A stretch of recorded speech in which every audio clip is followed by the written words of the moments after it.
சுதந்திர மலர்கள் நம்மேல் தூவும் இத்தருணத்தில் நம் பள்ளியின் ஆசிரியர் அவர்களுக்கும் இங்கு கூடியிருக்கும் அனைவருக்கும் என் முதற்கண் வணக்கத்தை தெரிவித்துக் கொள்கிறேன்.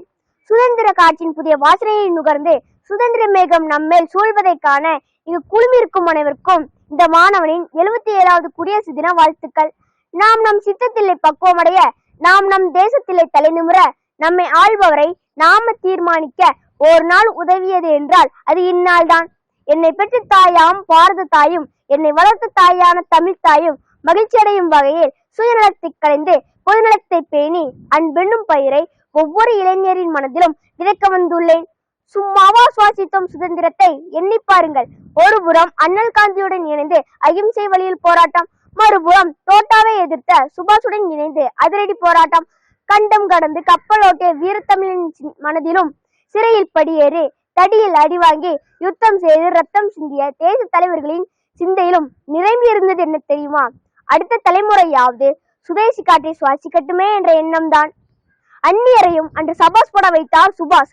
ஆனால் இன்று உழவர்களுக்கு அணிய கூட ஆடை பற்றாக்குறை, கூலிய கூட குடிசை பற்றாக்குறை. ஓடப்பராயிருக்கும் ஏழையப்பர் உதயப்பராகிவிட்டார் ஓரோடிக்குள். ஓடப்பர் உயரப்பர் எல்லாம் மாறி ஒப்பப்பராய்விடுவார் உணரப்பாணி என்றார் பாவேந்தர். சிறையில் ஒரு நாள் கைதிகள் உண்பதற்கு ரொட்டி கொடுக்கப்பட்டிருந்தது.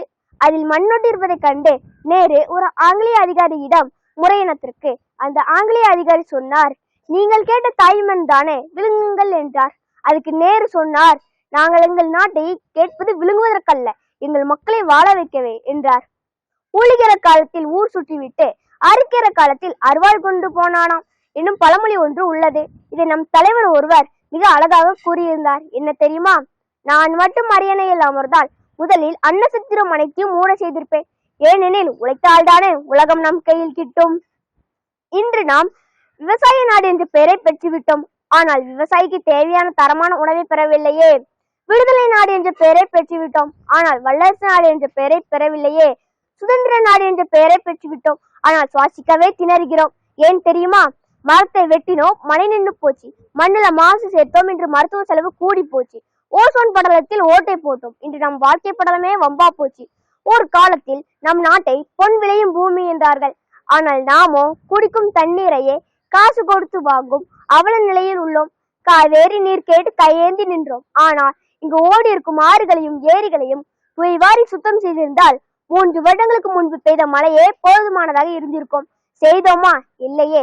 எனவே நண்பர்களே, துவக்கமோ தியாகிகளிடம், ஆனால் தொடர்ச்சியோ நம்மிடம் என்பதை நினைவில் கொள்ளுங்கள்.